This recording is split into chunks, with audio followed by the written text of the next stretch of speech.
Hi, you are watching Economy by Bhushan Jalali, a subset of Nancy Foundation.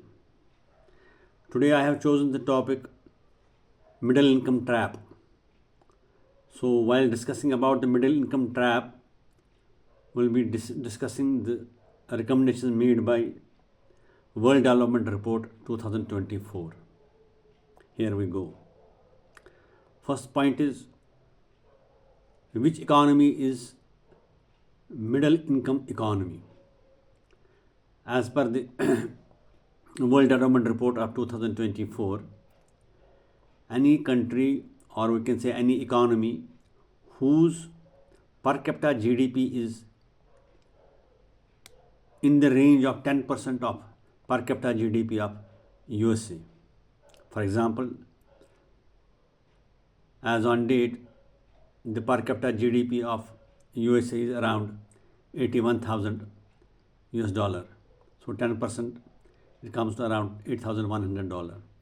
So when a country reaches in the range of, not exactly, in the range of this, we can say, they say, as per the reports, as per the research done by World Bank Group, they say that countries fall in middle income trap. So what is middle income trap? When an economy is growing, initially it grows at a higher rate, is a good growth. When it reaches in the range of this 10%, then they fall in the trap. That means their rate of growth, it stagnates or is very low. So as per the report, they say there are 108 countries in the world which fall under this middle income trap. That means whose per capita GDP ranges from around 1,150 to 14,000, 13,000 US dollars. And what are the reports? They say for the last 34 years, only 34 countries have been able to move out of this middle income trap, or we can say they have switched to advanced economies. So it's a very, very less proportion of the world, because these 34 countries, they constitute only just 250 million people. That means less than the population of even Pakistan. So majority of the people of these 108 countries, which constitute about 75% of the world population, the same group of countries, they constitute about the 40% of the GDP of the world. The same 108 countries,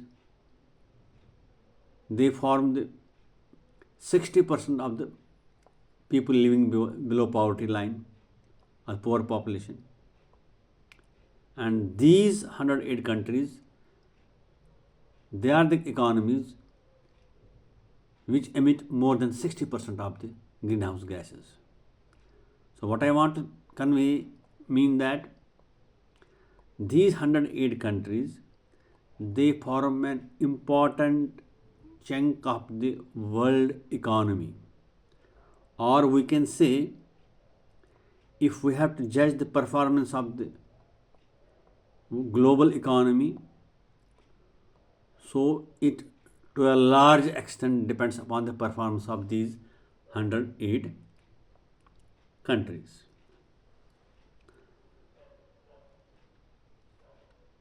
So as I said, that when a country reaches in the this middle income trap, its performance gets slowed down, and as per the World Bank report, they say if the economies continue to perform on the same strategies which they are doing now, it will be near miracle if they switch or if they come out of this trap even in 1 or 2 generations of life. To substantiate this point, if China continues to move in the present scale of economic growth, even after 10 years, it will be able to only reach to the extent of 25% of the per capita GDP of USA. If India continues its planning and strategy for economic growth, it will take another 75 years to reach just 25% of the per capita GDP of USA. This is the state of affairs of these 108 economies. Now coming back to the basics, who prepared this World Development Report? This report has been prepared by World Bank Group, which constitutes of IBRD, IFC, IDA, MEGA and ICSID, as you know. The economists of these World Bank Group institutions, after a thorough probe for the data, for the research for the last 50 years, they came out with the outcome that only 34 countries have migrated since 1990 to advanced countries. Number one. Number two, it emphasizes that policymakers should avoid using superficial measures and instead use more realistic metrics. For example, they should use, when they are judging the performance of an economy, they should see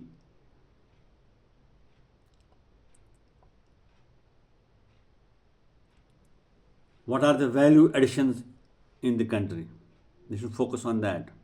What is the socio-economic mobility in the country? What is the impact of environment on environment in the country? Besides GDP, consumption, investment and international trade. That forms part of the macroeconomic performance.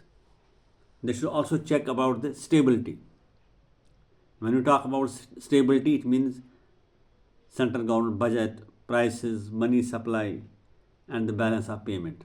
These factors, these parameters should be judged while judging the performance of an economy. Income and savings, whether the income has been adjusted for pollution, whether depreciation has been taken care, and depletion of the resources. Poverty and inequality, the economy should check what is the depth of poverty and what is the state of inequality in income and wealth. And above all,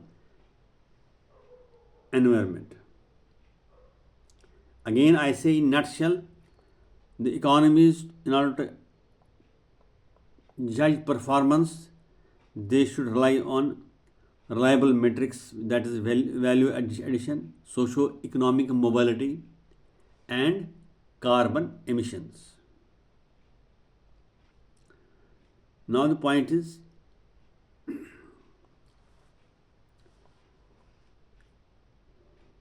what are the reasons? What are the main reasons for countries falling under this, 108 countries falling under this middle income trap? The main reason for this is a rapidly aging population. demographic profile is changing. It is aging. Number one. Number two, burgeoning debts. Countries are taking lots of loans, domestically as well as external loans. Fierce geopolitical frictions,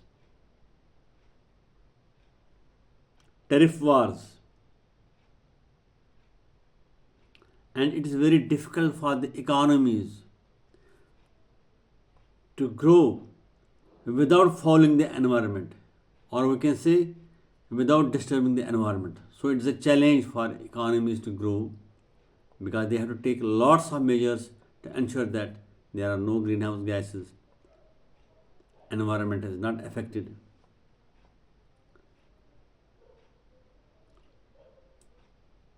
So what about India? Is India vulnerable to middle income trap? As on date, the per capita in GDP of India is $2,500. That means it is still growing. Once it reaches around $8,000, $9,000, will India also fall on in middle income trap? As per report, they say India has an untapped human capital. How? We have a skill gap. 51% of the graduates are, only 51 are employable. And only 2.3% of the workforce in India has undergone formal skill training in India. To add to this point, in South Korea they have almost 96% of the workforce which is skilled. So because of our poor data with regard to skill gap, there is every possibility that India may fall in middle income trap. One more point is lack of innovation capability. It is just around less than 1%, 0.64% of India's GDP that is spent on R&D. While as in the case of China it is 2.4% and US it is 3.47%, and in case of Israel it is more than 4%. So innovation is very important and India is investing very less.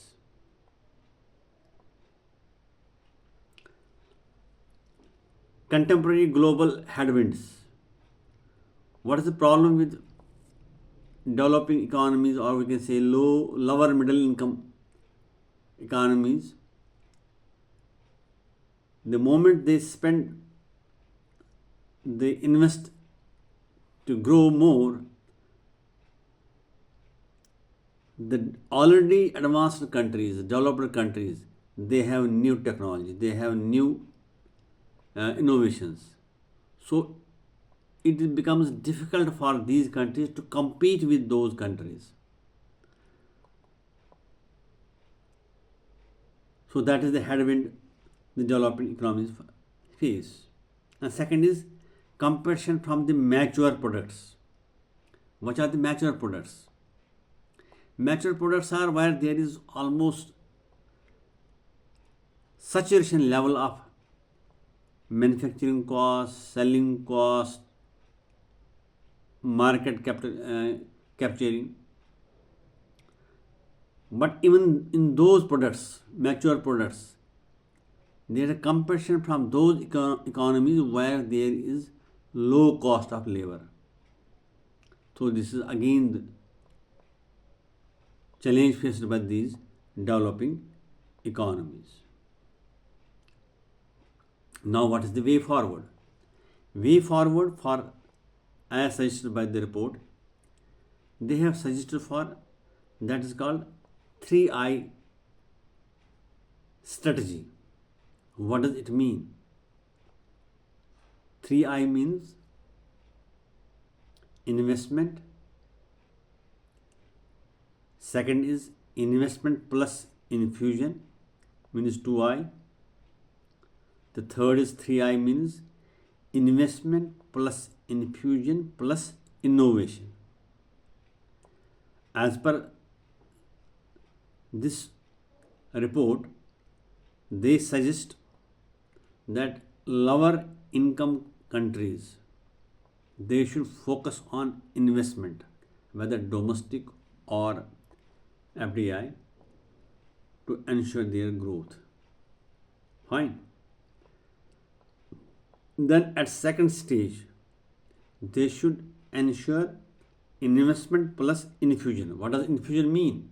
Infusion means that they should try to invite technologies, world class business practices available in the world to their countries and continue their investment. These two actions will ensure their growth is sustained to reach level 2. Then third level is that is called 3I. In that stage, the economies should ensure to have investment plus infusion. Then they should start working, laying emphasis on innovation. Innovation means research and development. So this is called 3I strategy. When the economy is growing from 1I stage to 2I stage, when the 3I stage, they should live besides investment, besides infusion, they should also invest for innovation, because it is innovation that will then help that country to sustain their growth. So when we say sustain their growth, means then only they can come out of this middle income trap and jump into the advanced economies. Right? This 3I strategy is sometimes also called, if you see from the marketing point of view, this is called, I stands for initiate. Initiate means, from marketing perspective, initiate means whatever is demanded or required by the customer, prepare as per his requirement or demand. Second is integrate. Use multiple digital channels to achieve a greater outcome. First, prepare what customer wants. Second is use digital module, digital channels. Third is adjust and scale your campaign. Whatever marketing you are doing, you adjust on the basis of feedback and scale up them. Whatever you have done, keep it in a big ratio. And secondly, when I said 3I, it doesn't mean that the system will work automatically. Government has to ensure that whatever policy decisions, they have to invest. State will invest, plus they have to ensure that encourage private sector also invests. For greater economic freedom, social mobility and political contestability. Contestability means there should be a sense of competition between the different parts of states or from different economies. Government must devise mechanism to discipline incumbents. Discipline incumbents means those who are already the players of economy like banks, industries, corporates, manufacturing units, agriculturists. They should discipline them. Discipline means they have to create some policies and ensure that they are followed by both public sector as well as private sector through competition regimes. Encourage the new entrants, startups, encourage them without either coddling small and medium sized enterprises. That means if some enterprise, small and medium, if it is not performing, don't bother, don't continue giving him support. Initially it is good, But if he's not performing, stop it. Don't coddle him. Let it vanish. And at the same time, if you cannot compete with the competition with some big corporates, don't vilify them. Don't say that corporates are not doing good job, provided they follow the norms. That is called discipline incumbents. How they can do it? By rewarding merit, capitalizing the crisis.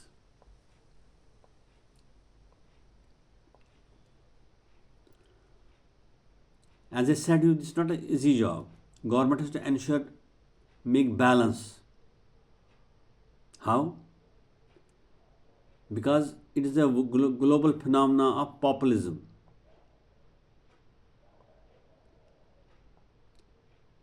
So the political parties want to have populist these policies. With the result, they have lesser resources left for the real economic developments. So they have to take the balanced decision.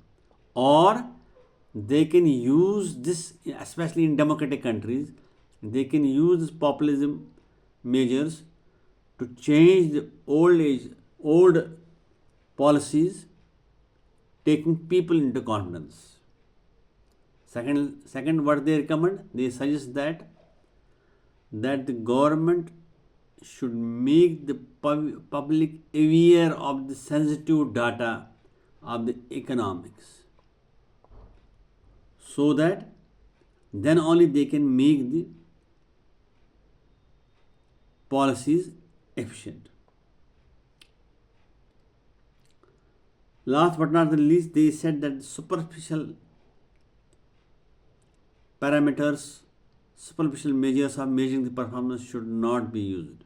Use value added system. Use what environment has been protected.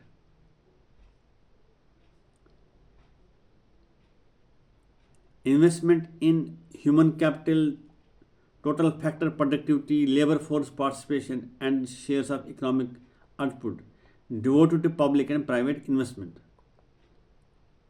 This should be focused. They are giving the example of South Korea. For example, Samsung. Samsung was once the noodle manufacturers. Simple. Once they encouraged them, the Samsung got the license for Japanese televisions. It clicked, but it resulted in dearth of skilled manpower, engineers. The government of Korea immediately changed their educational policies.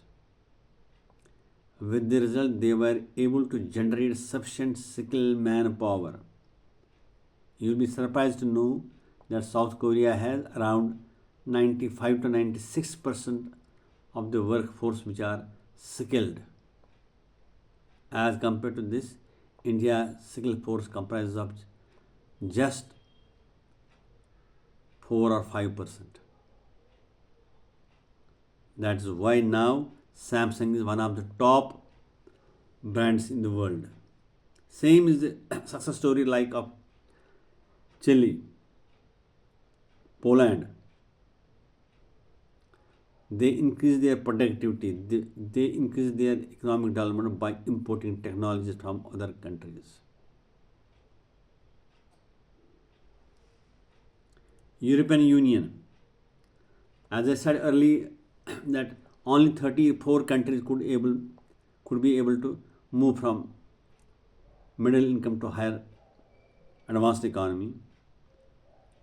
The main reason for that, they allowed their member countries free flow of human resources, free flow of capital, which helped the different countries of the European Union to grow their per capita GDP. In turn, they have switched over to advanced economies. This is all I have to share about Middle Income Trap 2024 and World Development, Middle Income Trap and World Development Report 2024. Still, if you have some questions, please don't hesitate to text me at 94191 86088. Do like it, share it, and subscribe it. Thank you.